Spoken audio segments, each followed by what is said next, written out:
In a quiet Hessian village in 1774, Johannes Birkenstock was regarded as a vessel and shoemaker, making the first known entry of the Birkenstock family into shoemaking. This humble beginning would lay the foundation for a centuries-long dynasty of cobblers.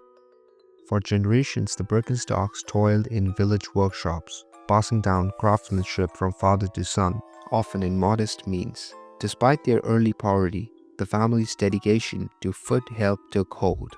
They even joined revolutionary movements in 1848 seeking better lives. By the late 19th century, one descendant broke from the countryside. In 1896, Konrad Birkenstock opened an orthopedic shoemaking workshop in Frankfurt. He was inspired by the shoe reform movement and set out to make shoes that follows the foot's anatomy. In 1897, he developed a fully three-dimensional last, and by 1902, an automatically shaped flexible insole. Innovations radically different from the flat insoles of the era. Conrad's cork and jute insoles immediately found favor with doctors. By 1940, his footbeds were officially recognized as orthopedic remedies.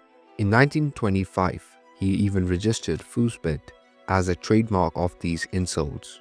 In short, Birkenstock was pioneering foot health, a promise that every sandal would carry forward. Fast forward to the 1960s, and Birkenstock had entered a new chapter. Conrad's grandson, Carl Birkenstock, inherited the family's love for innovation. In 1963, Carl created the first Birkenstock sandal, a simple leather strap design built around the beloved footbed. He called the model Madrid and later Arizona, featuring a cork midsole with an unmistakable heel cup and toe grip. But this minimalistic sandal startled the market. Retail buyers thought it too odd. Carl later recalled being ahead of his time, and some stores even refused to stock it. Unfazed, Carl turned to a medical community. Doctors and orthopedic specialists loved the sandal's support, and soon Birkenstocks were being prescribed or sold in health contexts.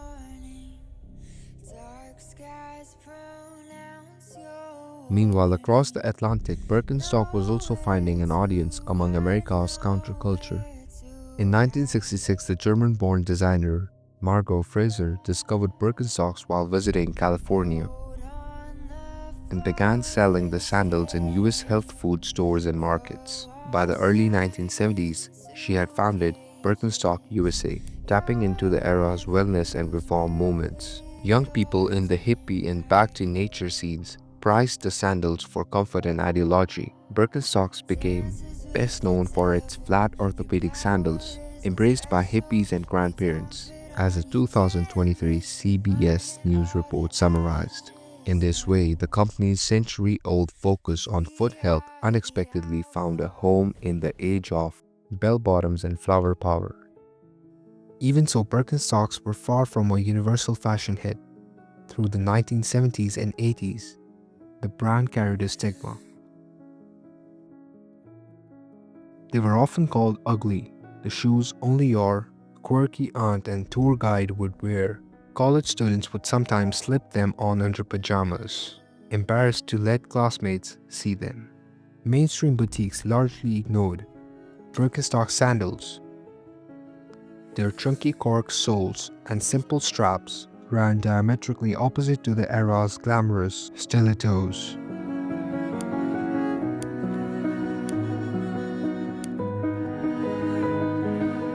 In short, Birkenstocks were still the outsiders, comfortable and healthy, but definitely uncool, at least in most circles. The turnaround began in the 1980s. Fashion designers, always looking for authenticity, started looking to Birkenstock's heritage. In 1983, a New York runway show featured models wearing Birkenstock sandals, and magazines took notice. From that point onward, high fashion slowly reclaimed the sandal. By the 2000s, Birkenstocks appeared on runways and in high fashion editorials. Collaborations followed. Supermodel Heidi Klum designed a line in 2003.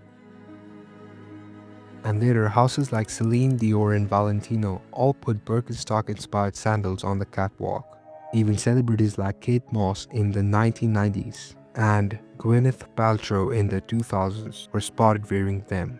From a small German workshop in 1774, Birkenstock has become a multi-billion-dollar global brand, blending heritage with modern design, luxury collaborations, and cross-generational appeal. Alright, so guys, this was the wrap for this video. I hope you enjoyed it and thanks for watching.